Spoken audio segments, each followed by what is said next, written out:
Hello guys, next episode के start से पहले आप लोग मेरे चैनल को सब्सक्राइब करेंगे। इससे अभी नेक्स्ट एपिसोड को स्टार्ट करते हैं। नेक्स्ट डे को दिखाया जाता है ऑफिस में और दूसरी तरफ जियांग दिखाया जाता है। दोनों के बिड की ईमेल आ चुकी थी और ये बिड श्रीला करवा रही थी और कहने लगती है कि आप लोगों को बिड से पहले अपने काम को सबमिट करवाना होगा। अब इसी बिड को लेकर बात चल रही होती है डिपार्टमेंट 1 में। वहाँ पर मैट यिंग से कहने लगता है कि तुम परेशान क्यों हो रहे हो, देखना मिस्टर जियांग इस पर बहुत अच्छे से काम करेंगे। और वैसे हमें मिस्टर जियांग की मीटिंग दिखाई जाती है जहाँ पर सभी लोग आकर बैठे हुए थे। मिस्टर जियांग काम करने को बोल रहे होते हैं और उसी काम को लेकर वो पूछ रहे होते कि क्या तुम लोगों के पास कोई आइडिया वगैरह है, जिसे लेकर कोई भी कोई बात नहीं कर रहा होता। अब मिस्टर जियांग भी जियान को देखने के बाद सुजैंग से पूछते हैं कि क्या तुम्हारे माइंड में कोई आइडिया है, तो वो कहते हैं कि अभी इस टाइम पर मेरे माइंड में कोई भी आइडिया नहीं है। वैसे जियान को एक मैसेज आता है जो उसको यूनिट 9 से आया था क्योंकि 10 बजे उनकी मीटिंग होने वाली थी और सभी लोगों को मीटिंग के लिए पहुंचना था। ये मैसेज उसकी फ्रेंड चैन भी पढ़ लेती है और कहने लगती है कि अगर यहाँ पर तुम मीटिंग से फारिग नहीं होती तो लो शुगर लेवल का बहाना लगा लेना, जिसके बाद तुम इस मीटिंग से भागकर यूनिट 9 की मीटिंग में पहुंच जाना। अब जियान उसकी बात सुनने के बाद मीटिंग के एंड होने का वेट कर रही होती और फाइनली मिस्टर जियांग ने मीटिंग को एंड कर दिया था। सभी लोग मीटिंग से जब जा रहे होते हैं तो जियांग भी जियान को रोकने के बाद उसे कहने लगता है कि तुम्हारा ध्यान बिल्कुल भी मीटिंग में नहीं था, क्या हुआ है? तो वह कहती है कि कुछ भी नहीं, पूरी रात में काम करती रही हो ना ड्राफ्ट पर, तो बस इसीलिए थोड़ी तबीयत खराब है। ये सुनकर जियांग कहते हैं कि अगर तुम्हारी ज्यादा तबीयत खराब है तो तुम्हें यूनिट 9 में नहीं जाना चाहिए। तो वह कहती है कि नहीं, मैं मैनेज कर लूंगी। और यहाँ गो की मीटिंग दिखाई जाती है जहाँ पर मीटिंग अभी स्टार्ट ही नहीं हुई थी। सभी लोग कह रहे होते हैं कि क्या हुआ, कोई लेट हो गया है क्या, कौन है जो मीटिंग से लेट है? इसी तरह की वहाँ पर बातें चल रही होती है। जियान जो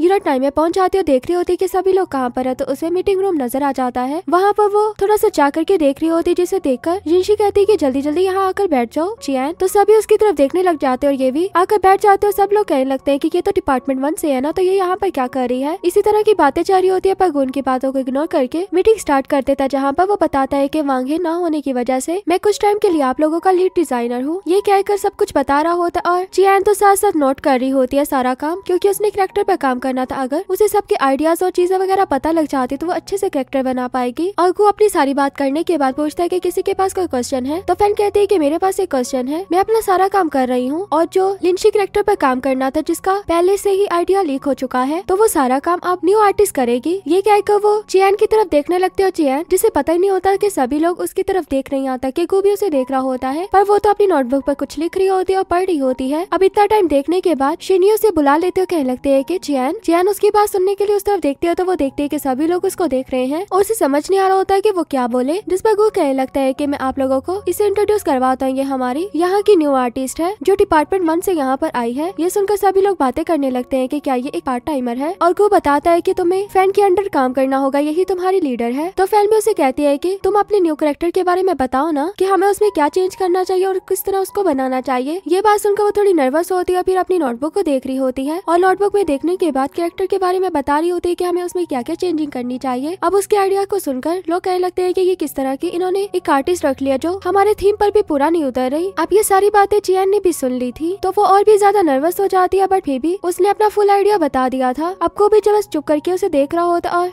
जुन सोचता है कि अब उसे इस सिचुएशन को हैंडल करना होगा, इसलिए क्या देता है कि बहुत से पॉइंट्स जियान के ठीक भी हैं और जियान जैसा तुम सोच रहे हो तुमने इसी तरह का एक काम हमें ड्राफ्ट बनाकर दिखाना है। तो जियान भी उन्हें ओके कहकर बैठ गई थी और बैठने के बाद काफी घबरा रही होती है और मीटिंग से बाहर आकर जिनशु से बताते कि यहाँ पर ज्यादा टेबल्स तो नहीं है, पर तुम वहाँ पर जाकर बैठ जाओ क्योंकि हर जगह पहले से बुक है, तुम्हारे लिए भी जगह बनवा दी जाएगी और अगर तुम्हें कोई भी मसला होता है तो आकर पूछ सकती हो। ये बात सुनकर जियान उसे जैसे ही कुछ बोलने लगती है तो जिनशु वहाँ से भाग जाती है सोशल एंग्जाइटी की वजह से। और वैसे ही अंदर से फैन आती तो फैन जियान से कहती है कि मैंने तुमसे बात करनी है, मेरे साथ आओ। ये कहकर उसको कॉफी वाली साइड पर ले गई थी। वहाँ पर जाने के बाद उसे कहने लगती है कि तुमने जो भी आइडिया वगैरह देना हो उससे पहले लीड प्लानर से बात कर लो और 3D वालों से भी बात कर लो और फिर जाकर कुछ बोलना कि तुम्हें क्या करना और क्या नहीं करना है। और भी कहने लगती है कि अगर तुम्हारा काम ना अच्छा हुआ, ये सुनते साथ ही जियान कहती है कि अगर मेरा काम ठीक ना हुआ और मुझे लगा कि मुझे यहाँ से छोड़ जाना चाहिए तो मैं सारी जिम्मेदारी खुद पर लेकर ये इस जगह को छोड़ जाऊंगी। और सारी बातें पीछे से आकर वो भी सुन रहा होता है। उसे लग रहा होता है कि फैन बहुत ही ज्यादा गुस्से से बात कर रही है और उसको उल्टी सीधी बातें सुना रही है, क्योंकि फैन यहाँ की लीडर तभी बनी जब जियान अपना काम सबमिट करवाने में लेट हो गई थी, इसीलिए वो जियान को अपने से लो समझ रही होती है। और वो इतनी बातें सुनाने की जब बात चली गई थी तो जियान खुद से कहने लगती है कि मैं भी तो स्टूपिड हूँ ना, मुझे भी प्लानर और 3D वालों से बात कर लेनी चाहिए थी। ये सोचकर वो भी वहाँ से चली जाती और वो के पीछे से जुन आ जाता, कहने लगता है कि अब तुम्हें बुरा लग रहा है ना जो भी तुमने जियान के साथ किया। वो उसे कुछ भी नहीं कहता और जुन उसे दिखाने लगता है कि मैंने बहुत से लीड डिजाइनर से बात की है, क्या अब हमें उनसे मिलना चाहिए? तो वो कहता है कि नहीं, अब हमने किसी से भी नहीं मिलना। तो जुन कहता है कि क्या तुम्हारी नजर में पहले से कोई लीड डिजाइनर है? और वैसे हमें लेक्चर में दिखाया जाता है कि गो सुजैंग के पास पहुंच गया था और यूनिट 9 की फाइल भी उसे दे देता है जो उनका पर्सनल काम था। सुजैंग ओपन करने से पहले कहने लगता है कि आपको मुझे अपना यूनिट 9 का काम इस तरह नहीं देना चाहिए, मैं तो डिपार्टमेंट 1 का हूँ। तो वो कहता है कि शायद अब तुम यूनिट 9 में आ जाओगे तो इसे देने में कोई इशू नहीं होगा। ये कहकर उसे फाइल देकर चला जाता, कहता है कि सोचना। तो गो के जाने के बाद उसे याद आता है कि किस तरह मिस्टर जियांग को उसका काम नहीं पसंद आता और जब गो आता है तो उसके काम की बहुत ज्यादा तारीफ करता है और गो के प्रोजेक्ट को ओपन करके देखने लगता है कि क्या ये प्रोजेक्ट वैसा है जैसा मैं काम करना चाहता हूँ। और जियांग दिखाई जाती है जो सबके जाने के बाद भी काम कर रही होती। उसे गो खड़े होकर देखने लगता और फिर वहाँ से वापस घर पर आ गया था। घर पर आने के बाद भी बालकनी में खड़े होकर उसका वेट कर रहा होता है कि जियांग घर पर वापस कब आएगी। काफी टाइम वेट करने के बाद जियांग घर की तरफ आ रही होती है तो उसे देखकर ऊपर से उसके लिए फ्लावर्स की बारिश करने लगता है। तो जियांग जल्दी से ऊपर नहीं देखती, वो पहले काम से थकी हुई थी और फिर जब ऊपर देखते तो वो उसके ऊपर देखने से पहले छुप गया था। नीचे से फ्लावर उठाकर एक अपने पास रख लेते, उस फ्लावर को देखकर काफी खुश होती है। और नेक्स्ट दिखाया जाता है कि जियांग अपने कैरेक्टर के बारे में सबको मीटिंग में बता रही होती है और जैसे ही उसने अपने कैरेक्टर के बारे में थोड़ी बहुत बातें बता दी थी वैसे ही फैन बोलना स्टार्ट हो जाती है कि तुम्हारे कैरेक्टर में क्या क्या कमियां हैं और ये भी कह देती है कि पहले वाले कैरेक्टर और इस कैरेक्टर में बस आउटफिट का फर्क है और कुछ भी नहीं। और आगे से जियांग को बोलने भी नहीं दे रही होती और बस उसको बातें सुनाई जा रही थी और बाकी लोग भी देखकर हो रहे होते हैं कि फैन ठीक तो बोल रही है। यहाँ तक कि इतनी बातें सुनाने के बाद लास्ट में फैन ये भी कह देती है कि मुझे ये आर्टिस्ट नहीं चाहिए, इस आर्टिस्ट का काम बिल्कुल भी गेम जैसा नहीं है और मैं इसके कैरेक्टर को भी अप्रूव नहीं करती हूँ। अब आप खुद ही सोच लें कि आपने क्या करना है। अब इतनी फैन की बातें सुनने के बाद जियांग बिल्कुल चुप होती है और वो भी देख रहा होता है कि उसे क्या करना चाहिए। तो वो कह देता है कि तुमने दोबारा से ड्राफ्ट बनाना है, जैसा हमें कैरेक्टर चाहिए ये उसका सिर्फ 40% है, तो अब तुमने इससे भी अच्छा काम करना है। तो जियांग भी ये बात सुनकर हाँ बोल देती है। और फिर जियांग जब मीटिंग रूम में बैठी हुई थी तभी उसे सुजैंग का मैसेज आता है जो उसे कहने लगता है कि तुम्हारा यूनिट 9 में कैसा काम चल रहा है और वहाँ के हालात कैसे हैं। तो वह कहती है कि सब कुछ अच्छा चल रहा है। फिर उसे याद आता है कि उसे एक और मैसेज भी सुजैंग को करना चाहिए। तो वो उसे कह देती है कि अगर तुम यहाँ पर आना चाहते हो तो तुम जरूर आओ और चैलेंज का सामना करो, अगर तुम लाइफ में और चैलेंज लेना चाहते हो। तो उसके मैसेज के बाद सुजैंग भी मिस्टर जियांग से बात करने के लिए पहुंच जाता और मिस्टर जियांग को मास्टर कहकर बुलाता है। मिस्टर जियांग कहते हैं कि जब भी तुम मुझे मास्टर कहते हो तभी तुम्हारे पास कोई अलग ही बात होती है, तो पॉइंट पर आ जाओ, क्या कहने वाले हो। तो वो कह देता है कि मैं यहाँ से यूनिट 9 में काम करना चाहता हूँ। ये सुनकर ही मिस्टर जियांग कहते हैं कि तुम मजाक कर रहे हो ना। और उसके बाद सुजैंग का सीरियस फेस देखकर गुस्सा हो गया था, कहने लगता है कि बिल्कुल भी वहाँ जाकर तुमने काम नहीं करना, मैं तुम्हें इस चीज की परमिशन नहीं देता। तो वो कहता है कि प्लीज मुझे एक चांस तो दे, मैं उस जगह पर जाकर काम करना चाहता हूँ। तो मिस्टर जियांग कहने लगते हैं कि तुम्हें गो ने ऐसा क्या दिया है या तुम्हारा ब्रेन वॉश कर दिया। तो वो कहता है कि मिस्टर जियांग ऐसी कोई बात नहीं है और मुझे बस लगता है कि मैं ट्रिपल ए के लिए ही काम कर सकता हूँ और मेरे काम करने का तरीका भी वैसा है। तो मिस्टर जियांग कहते हैं कि हाँ मुझे पता है तुम्हारा जो भी ड्राफ्ट होता है वो ट्रिपल ए के गेम की तरह होता है और इस बात को मैंने कभी भी इग्नोर नहीं किया, बस मैं तुम्हें ये कहना चाहता हूँ जो चीज बन नहीं सकती उसकी तरफ जाकर अपना टाइम वेस्ट ना करो। तो वो कहता है कि मैं अपना टाइम वेस्ट करना चाहता हूँ, अगर मैंने ना किया तो मुझे इस चीज का बहुत रिग्रेट होगा। मिस्टर जियांग आप प्लीज मुझे जाने देना। तो वो कहते हैं कि अच्छा कितने टाइम के लिए तुमने जाना है। तो वो बता देता है कि 1 साल के लिए, अगर 1 साल में मैं फेल हो जाता हूँ तो यहाँ पर वापस भी आ जाऊंगा और आप जो बोलेंगे मैं वो करूंगा, अगर आप ये बोलेंगे कि मैं आपका असिस्टेंट बन जाऊँ तो वो भी मैं फ्री में बन जाऊंगा। उसकी ये बात सुनकर मिस्टर जियांग चुप हो जाते और उसके काम की फाइलों से वापस करते हुए कहते हैं कि यहाँ से चले जाओ। ये सुनकर सुजैंग उन्हें थैंक्स करने लगता है और वहाँ से यूनिट 9 में काम करने के लिए चला जाता है। और यूनिट 9 में पहुँचते साथ सबसे पहले उसकी बात गो से होती है और गो को आकर वही वाला उसका ड्राफ्ट देने लगता है, कहता है कि इसमें मैंने कुछ चेंजिंग वगैरह की है, आप वो देख सकते हो। तो गो भी उस काम को देखने लगता है और कहता है कि तुम यहाँ पर अब जल्दी ज्वाइन कर सकते हो। तो वो कहता है कि एक ही कंडीशन पर करूंगा। तो वो पूछता है कि तुम्हारी क्या कंडीशन है। तो वो कहता है कि मैं यहाँ का लीड डिजाइनर बनूंगा, अगर आपको मेरी कंडीशन एक्सेप्ट है तो मैं यहाँ पर काम करने के लिए आ जाता हूँ। जुन तो इसके बाद वह गुस्सा हो जाता है, कहने लगता है कि तुम तो डिपार्टमेंट 1 में भी लीड डिजाइनर नहीं थे तो यहाँ पर कैसे बन सकते हो। तो वह कहता है कि मुझे पता है कि यूनिट 9 में मेरे जितना काबिल कोई भी नहीं है जो लीड डिजाइनर बने। ये सुनकर वो कहता है कि हाँ मैं तुम्हारी इस कंडीशन को एक्सेप्ट करता हूँ। तो सुजैंग कहने लगता है कि थैंक्स, आपने मुझ पर ट्रस्ट किया। ये कहकर वो काम करने के लिए चला गया था। तो उसके जाने के बाद जुन कहने लगता है कि जितने अच्छे तुम सुजैंग के साथ तो उतने ही अच्छे जियांग के साथ भी बन जाओ ना, बाकी सबके सामने तुमने भी उसको यही कह दिया कि तुम्हारा काम अच्छा नहीं है। तो जियांग कहने लगता है कि हाँ सच में उसका काम अच्छा नहीं था, अब मैं बाकी सबके सामने उसे क्या बोलता। और फिर जुन से पूछने लगता है कि क्या तुम्हें ऐसा लगता है कि मैंने उस पर गुस्सा किया था, क्या ज्यादा उस पर बोल दिया, हार्श वर्डिंग यूज की थी, पर मैं बाकी एम्प्लॉइज के सामने क्या करता। ये कहकर चुप हो जाता। तो जुन इसे स्माइल करते हुए देखने लगता है। तो वह कहता है कि तुम्हें तो सब पता है ना, तो इस तरह मुझसे बातें नहीं निकलवाओ। तो जुन कहते हैं कि चलो ठीक है मैं लीड डिजाइनर के पास जा रहा हूँ। ये कहकर वो तो वहाँ से चला गया था। उसके जाने के बाद को बस जियांग के बारे में सोच रहा होता है और यहाँ शिन्यी दिखाई जाती है जिसके पास अभी कोई काम नहीं होता, इसलिए वो स्टिचिंग की वीडियोस देख रही होती है। तभी वो जियांग को देखती है कि वो अपना काम कर रही है चुप करके बैठकर, और फिर उसके किचन को देखती है जो लिप्स से फटा हुआ था। ये देखकर वो जियांग की तरफ जाती है और उसके किचन की तरफ इशारा करके कहती है कि ये तो फटा हुआ है ना। तो कहती है कि हाँ मैं इसको बाद में ठीक कर लूंगी। तो शिन्यी खुद ही उसके किचन को उतार के कहती कहती है कि मैं ठीक कर देती हूँ और स्टिच करने ही बैठ गई थी और उसके किचन को ठीक करने के बाद काफी खुश होती है और वापिस से चियान को दिखाती बेचैन भी उसे देखकर कहती है कि ये तो बिल्कुल ऐसा हो गया जैसे मैं न्यू लेकर आई हूँ और मुझे नहीं पता था कि तुम्हारा इंटरेस्ट क्राफ्टिंग वगैरह में भी है। तो वो कहती है कि बस ये मेरी हॉबी है, मुझे ये सब करना अच्छा लगता है। तो चियान कहती है कि यहाँ पर आने से पहले मुझे ऐसा लगता था कि मैं बहुत ही ज्यादा टैलेंटेड हूँ और स्पेशल हूँ, पर यहाँ पर काम करने के बाद मुझे पता लगा है कि मुझे कुछ भी नहीं आता और ना ही मैं स्पेशल हूँ। उसकी बातें सुनकर शिनरी कहती है कि बेस्ट ऑफ लक, तुम कर सकती हो। ये कहकर वो वापस से अपने काम पर चली गई थी। तो चियान भी उसकी बात सुनकर उसे थैंक्स कहती है। इतने वहाँ पर जो ना जाता है जो शिनरी से काम पूछने के लिए आता है कि तुमने वो काम कर लिया जो मैंने तुम्हें दिया था। तो वो बताती है कि जी मैंने वो सब ऑर्डर्स वगैरह भिजवा दिए। ये सुनकर तो जून इतना खुश हो जाता है कि तुमने इतनी जल्दी काम कर लिया, वरना कोई भी ये काम नहीं कर पा रहा था। यकीनन तुमने इस काम को ज्यादा टाइम दिया होगा। ये सुनकर शिनरी तो स्माइल कर रही होती है। तो जून उसे एक और काम दे देता है कि तुमने ये काम लेकर स्टीला के पास जाना है और उसके जाकर साइन करवाने हैं। ये बात सुनकर शिनरी काफी ज्यादा घबरा रही होती है सोशल एंजाइटी की वजह से। तो उसको इस तरह घबराते देखकर जून कहने लगता है कि वो तुम्हें खा नहीं जाएगी, क्या हो गया है, और वहाँ पर जाने पर तुम्हें अपॉर्चुनिटी भी मिल जाएगी कि तुमने खुद में हिम्मत कैसे पैदा करनी है लोगों से बात करने में। और इस तरह जून उसे मोटिवेट करके वहाँ से चला जाता है और उसको जाते हुए शिनरी देखी जा रही होती है। चियान भी ये सब देखने के बाद शिनरी के पास पहुंच जाती है और कहने लगती है कि तुम्हारे में और जून में क्या चल रहा है। ये सुनते साथ ही वो कहने लगती है कि कुछ भी नहीं। तो कहती है कि क्या सच में। तो शिनरी शाय फील करते हुए कहने लगती है कि तुम इस तरह की बातें नहीं करो और वहाँ से चली जाती है। और उसके वहाँ से जाने के बाद चियान काफी स्माइल कर रही होती है। और यहीं पर हमारा ये पार्ट भी एंड हो जाता है। वीडियो अच्छी लगे तो वीडियो को लाइक करना।